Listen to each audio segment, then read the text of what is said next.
ओम नमश्चंडिकायै। आज श्री दुर्गा सप्तशती, पांचवा अध्याय। देवताओं द्वारा देवी की स्तुति।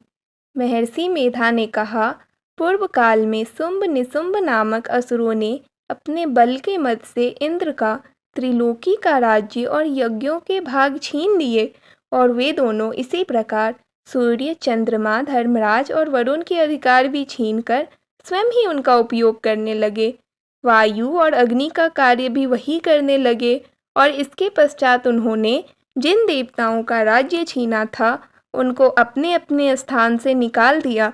इस तरह से अधिकार छीने हुए तथा दैत्यों द्वारा निकाले हुए देवता अपराजिता देवी का स्मरण करने लगे कि देवी ने हमको वर दिया था कि मैं तुम्हारी संपूर्ण विपत्तियों को नष्ट करके रक्षा करूंगी। ऐसा विचार कर सब देवता हिमालय पर गए और भगवती विष्णु माया की स्तुति करने लगे। देवताओं ने कहा, देवी को नमस्कार है, शिव को नमस्कार है, प्रकृति और भद्रा को नमस्कार है। हम लोग रौद्रा, नित्या और गौरी को नमस्कार करते हैं। ज्योतिष्नामयी, चंद्र रूपिणी व सुख रूपा देवी को निरंतर नमस्कार है। शरणागतों का कल्याण करने वाली वृद्धि और सिद्धि रूपा देवी को हम बार बार नमस्कार करते हैं। और नैऋत्री राजाओं की लक्ष्मी तथा सर्वाणी को नमस्कार है। दुर्गा को, दुर्ग स्थलों को पार करने वाली दुर्गपारा को, सारा, सर्वकारिणी, ख्याति कृष्णा और धुर्मा देवी को सदैव नमस्कार है। अत्यंत सौम्य तथा अत्यंत रौद्र रूपा को हम नमस्कार करते हैं, उन्हें हमारा बारंबार प्रणाम है। जगत की आधारभूत कृति देवी को बार बार नमस्कार करते हैं। जिस देवी को प्राणी मात्र विष्णु माया कहते हैं, उसको नमस्कार है, उसको नमस्कार है, उसको नमस्कार है। जो देवी संपूर्ण प्राणियों में चेतना कहलाती है, उसको नमस्कार है, उसको नमस्कार है, उसको नमस्कार है। जो देवी संपूर्ण प्राणियों में बुद्धि रूप में स्थित है, उसको नमस्कार है, उसको नमस्कार है, उसको नमस्कार है। जो देवी सब प्राणियों में निद्रा रूप में विराजमान है, उसको नमस्कार है, उसको नमस्कार है, उसको नमस्कार है। जो देवी संपूर्ण प्राणियों में क्षुधा रूप में विराजमान है, उसको नमस्कार है, उसको नमस्कार है, उसको नमस्कार है। जो देवी संपूर्ण प्राणियों में छाया रूप में स्थित है, उसको नमस्कार है, उसको नमस्कार है, उसको नमस्कार है। जो देवी सब प्राणियों में शक्ति रूप में स्थित है, उसको नमस्कार है, उसको नमस्कार है, उसको नमस्कार है।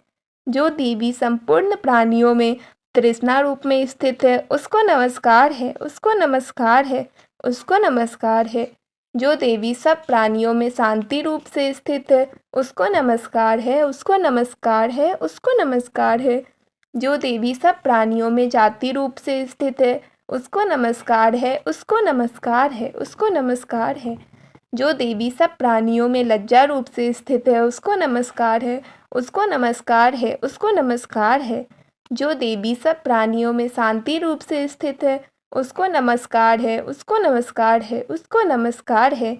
जो देवी संपूर्ण प्राणियों में श्रद्धा रूप से स्थित है, उसको नमस्कार है, उसको नमस्कार है, उसको नमस्कार है।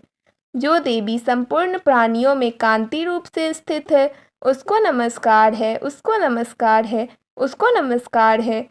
जो देवी सब प्राणियों में लक्ष्मी रूप से स्थित है, उसको नमस्कार है, उसको नमस्कार है, उसको नमस्कार है। जो देवी संपूर्ण प्राणियों में वृत्ति रूप से स्थित है, उसको नमस्कार है, उसको नमस्कार है, उसको नमस्कार है।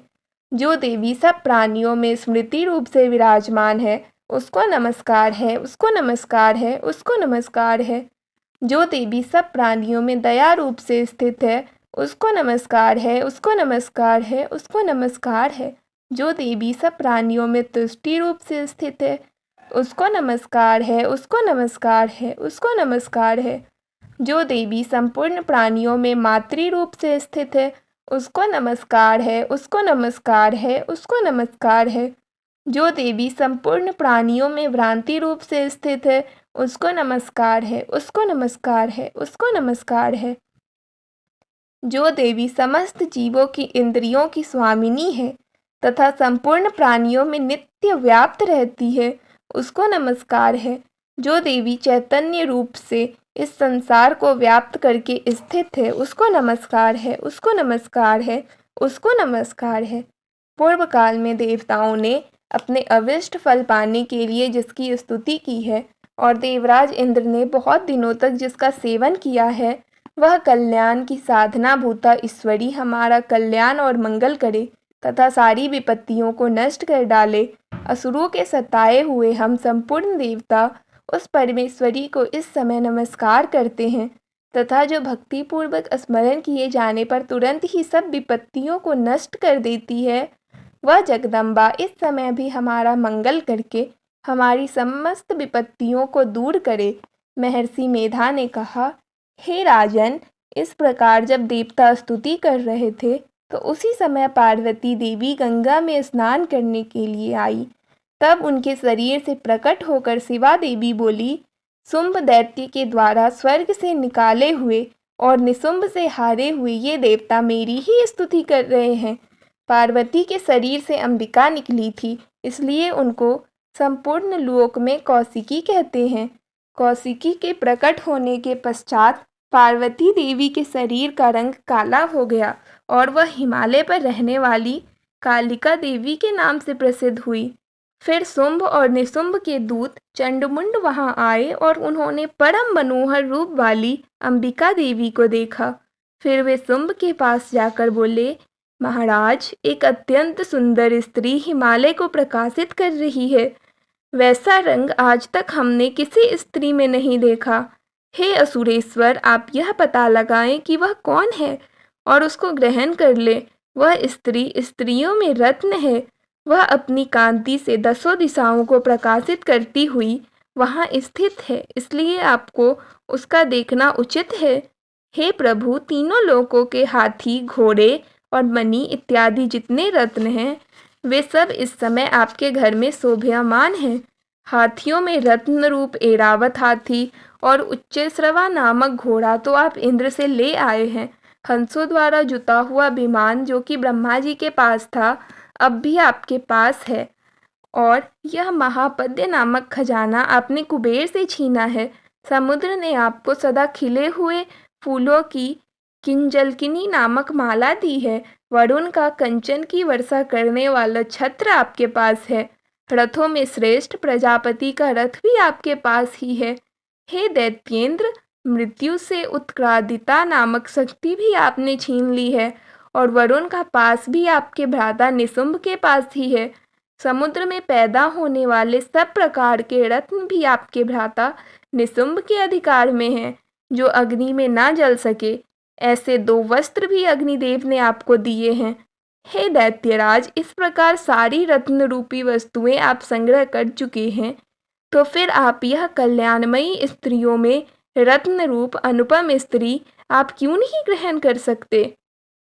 महर्षि मेधा बोले, चंडमुंड का यह वचन सुनकर शुंभ ने विचारा कि सुग्रीव को अपना दूत बनाकर देवी के पास भेजा जाए। प्रथम उसको सब कुछ समझा दिया और कहा कि वहां जाकर तुम उसको अच्छी तरह से समझाना और ऐसा उपाय करना जिससे वह प्रसन्न होकर तुरंत मेरे पास चली आए। भली प्रकार समझाकर कहना। दूत सुग्रीव पर्वत के उस रमणीय भाग में पहुंचा जहां देवी रहती थी। दूत ने कहा, हे देवी, दैत्यों का राजा शुंभ जो इस समय तीनों लोकों का स्वामी है, मैं उसका दूत हूँ और यहाँ आपके पास आया हूँ। संपूर्ण देवता उसकी आज्ञा एक स्वर से मानते हैं। अब जो कुछ उसने कहला भेजा है वह सुने। उसने कहा है, इस समय संपूर्ण त्रिलोक मेरे वश में है और संपूर्ण यज्ञों में भाग को पृथक मैं ही लेता हूँ। तीनों लोकों में जितने श्रेष्ठ रत्न हैं वह सब मेरे पास हैं। देवराज इंद्र का वाहन ऐरावत मेरे पास है जो मैंने उनसे छीन लिया है। उच्चैश्रवा नामक घोड़ा जो क्षीर सागर के मंथन करने से प्राप्त हुआ था, उसे देवताओं ने मुझे समर्पित किया है। हे सुंदरी, इनके अतिरिक्त और भी जो रत्न भूषण पदार्थ देवताओं के पास थे, वे सब मेरे पास हैं। हे देवी, मैं तुम्हें संसार की स्त्रियों में रत्न मानता हूँ, क्योंकि रत्नों का उपभोग करने वाला मैं ही हूँ। हे चंचल कटाक्षों वाली सुंदरी, अब यह मैं तुझ पर छोड़ता हूँ कि तू मेरे या मेरे भाई महापराक्रमी निशुंभ की सेवा में आ जाओ। यदि तू मुझे पढ़ेगी तो तुझे अतुल महान ऐश्वर्य की प्राप्ति होगी। अतः तुम अपनी बुद्धि से यह विचार कर मेरे पास चली आओ। महर्षि मेधा ने कहा। दूत के ऐसा कहने पर संपूर्ण जगत का कल्याण करने वाली भगवती दुर्गा मन ही मन मुस्कुराई और इस प्रकार कहने लगी। देवी ने कहा, हे दूत, तू जो कुछ कह रहा है वह सत्य है और इसमें किंचित भी झूठ नहीं है। शुंभ इस समय तीनों लोकों का स्वामी है और निशुंभ भी उसी की तरह पराक्रमी है, किंतु इसके संबंध में मैं जो प्रतिज्ञा कर चुकी हूँ उसे मैं कैसे झुठला सकती हूँ। अतः तू मैंने जो प्रतिज्ञा की है उसे सुन। जो मुझे युद्ध में जीत लेगा और मेरे अभिमान को खंडित करेगा तथा बल में मेरे समान होगा वही मेरा स्वामी होगा। इसलिए शुंभ अथवा महापराक्रमी निशुंभ यहाँ आवे और युद्ध में जीतकर मुझसे विवाह कर ले। इसमें भला देर की क्या आवश्यकता है। दूत ने कहा, हे देवी, तुम अभिमान में भरी हुई हो। मेरे सामने तुम ऐसी बात ना करो। इस त्रिलोकी में मुझे तो ऐसा कोई दिखाई नहीं देता जो कि शुंभ और निशुंभ के सामने ठहर सके। हे देवी, जब अन्य देवताओं में से कोई शुंभ व निशुंभ के सामने युद्ध में ठहर नहीं सका तो फिर तुम जैसी स्त्री उसके सामने रणभूमि में ठहर सकोगी। जिन शुंभ आदि असुरों के सामने इंद्र आदि देवता नहीं ठहर सके तो तुम अकेली स्त्री उनके सामने कैसे ठहर सकोगी।